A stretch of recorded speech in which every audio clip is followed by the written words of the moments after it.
This video is for Florida only. This is for only the people that's planning to move to Florida or that live in Florida.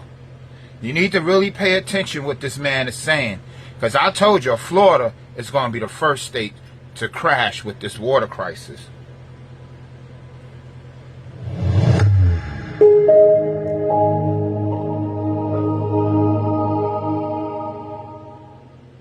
Every time you ask an artificial intelligence a question, every time you generate an image, and every time a massive language model is trained, something physical happens that the tech giants don't want you to visualize.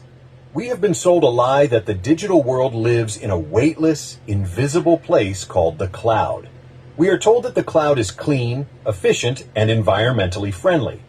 But as we move into 2026, the residents of Florida are beginning to discover the brutal reality. The cloud is not a cloud at all. The cloud is a massive, windowless concrete warehouse filled with thousands of scorching hot servers that require an astronomical amount of resources to keep from melting down. This is the beginning of the AI water grab, and it is the most significant and invisible threat to Florida real estate that we have ever documented on this channel. While you are being told by city officials to shorten your showers, to stop watering your lawn, and to install low-flow toilets to save the dying Florida aquifer, a new neighbor has moved in next door. This neighbor does not pay attention to water restrictions. This neighbor consumes more fresh water in a single day than an entire suburban neighborhood does in a month. Florida has quietly become the fourth largest hub for data centers in the United States, serving as the digital gateway to the southeastern region and Latin America. But there is a fundamental conflict that nobody is talking about. The big tech companies are choosing to build these massive data centers in the exact same state where the drinking water supply is reaching a breaking point. To understand why this is happening, you have to understand how a data center works. These buildings house thousands of computer chips working at maximum capacity, 24 hours a day, 7 days a week. This process generates a level of heat that would destroy the equipment in minutes if it weren't constantly cooled. The cheapest and most effective way to cool these machines is through a process called evaporative cooling. In simple terms, these data centers suck in millions of gallons of fresh water from the local municipal supply, spray it onto cooling pads, and let it evaporate to carry the heat away. The water that evaporates is gone. It does not go back into the drain. It does not return to the aquifer. It is literally pulled out of the Florida water table and released into the atmosphere as steam so that someone in another part of the world can generate a cat video or a line of code. As we move deeper into 2026, the scale of this consumption is becoming impossible to hide. A single large-scale data center can consume between 1 million and 5 million gallons of water every single day. For perspective, the average Florida household uses about 80 gallons of water per day. This means that one single AI data center consumes as much water as 30,000 to 60,000 homes. When you see a new data center project being approved in Miami-Dade, Broward, or Orange County, you are looking at the equivalent of a whole new city being added to the water grid, but without the tax base of 30,000 families to support the infrastructure. This is a direct competition for a vanishing resource. It is your morning coffee, your children's bathwater, and your garden's survival versus the cooling needs of a server farm. The alert we are sounding today is that this is not a future problem. It is happening right now. The infrastructure that was designed to support Florida's growing population is being hijacked by the artificial intelligence boom. City councils are approving these projects because they promise high-tech jobs and modern prestige, but they are failing to account for the long-term cost to the homeowner. Every gallon of water that a data center pulls from the aquifer is a gallon that cannot be used to push back against the saltwater intrusion we discussed in our previous investigation. We are witnessing an engineering disaster where the state is inviting the very industry that will accelerate the death of its freshwater supply.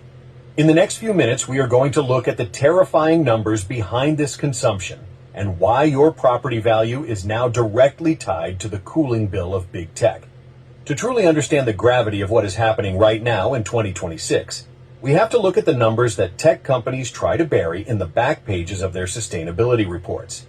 The comment we received from our follower, Bodica234, was absolutely correct. Florida is not just attracting people. It is attracting data centers at an unprecedented scale.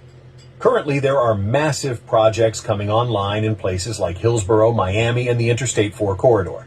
But what most residents fail to realize is the physical water cost of a single AI prompt or a large language model training session. Recent data indicates that for every 20 to 50 questions you ask an artificial intelligence, the system effectively drinks approximately 500 milliliters of fresh water for cooling purposes. This might seem like a small amount on an individual scale, but when you multiply that by the billions of daily interactions processed on Florida soil, the volume becomes catastrophic. An average-sized data center consumes between 300 million and 800 million gallons of water every single year. In Florida, this water does not come from surface reservoirs or captured rainfall. It is extracted directly from the Floridan Aquifer and the Biscayne Aquifer. These are the same primary sources that provide drinking water for 10 million people. The competition is direct, and it is brutal. The aquifer is like a bank account where everyone is withdrawing, but almost no one is depositing. When an AI data center moves into a county, they often receive what we call priority of service. Due to complex infrastructure contracts and economic incentives, these facilities have supply guarantees that the average citizen simply does not possess. In times of severe drought, which are becoming the norm in Florida in 2026, restrictions are applied to homeowners first. You are banned from washing your car or watering your lawn, while just a few miles away, millions of gallons of fresh water are being sprayed into cooling towers to ensure that a server farm for a company in Menlo Park or Seattle does not overheat. The impact on real estate is a ticking time bomb. Artificial intelligence is quite literally consuming the liquidity of your property. Without water, there is no life, and without life, there is no real estate market. As the aquifer levels drop due to excessive extraction by data centers, the freshwater pressure decreases, allowing salt water from the ocean to push miles inland beneath the foundations of your homes. It is a cruel irony. The state is incentivizing the technology of the future to boost the economy, but that very technology is destroying the basic resource that makes Florida's land habitable in the first place. Furthermore, we have to address thermal waste. The water used in these data centers is often discharged at a much higher temperature than when it was extracted. This can cause irreparable damage to local ecosystems or is simply lost That's to why the the atmosphere manatees are through dying. evaporation. There is no real recycling here. It is pure extraction. When you look at the new housing They're like developments oil being rigs, built in digging Orlando for or oil. Tampa, you have to ask yourself, where will the water for these 5,000 new homes come from if the big tech data center next door has already reserved 60% of the local aquifer capacity for the next decade? In 2026, the answer is becoming clear. There is not enough water for everyone, and the homeowner is the first one who will be cut off. As we move into the second half of 2026, we need to address the sophisticated marketing used by these tech giants to justify their presence in Florida. You have likely seen the press releases. They claim to be water positive or carbon neutral by 2030. But if you look closely at the fine print of these corporate sustainability reports, a much darker picture emerges. This is the third domino in the AI water grab, the sustainability fraud. When a data center claims to be water positive, it does not mean they aren't taking water from the Florida aquifer.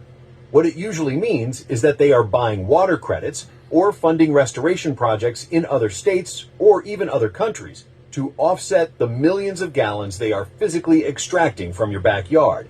For a homeowner in West Palm Beach or Orlando, a water restoration project in a different watershed does nothing to stop your local tap water from turning salty or your utility rates from skyrocketing. The tech companies are using a shell game of accounting to hide the fact that they are a massive drain on local resources. They are effectively exporting Florida's fresh water in the form of digital services, leaving the local taxpayer to deal with the environmental consequences. This is not sustainability. It is resource extraction disguised as innovation. But the drain on the aquifer is only half of the story. These massive server farms are also the single largest pressure point on the Florida electrical grid. In 2025 and early 2026, the demand for power to run AI training models reached an all-time high. A single data center complex can consume as much electricity as 100,000 homes. This massive surge in demand forces Florida power companies to keep older, less efficient fossil fuel plants running and to invest billions in new transmission lines. And here is the catch for the property owner Who do you think pays for that new infrastructure? It is not the multi-billion-dollar tech company that received a 10-year tax abatement to build the data center. It is you.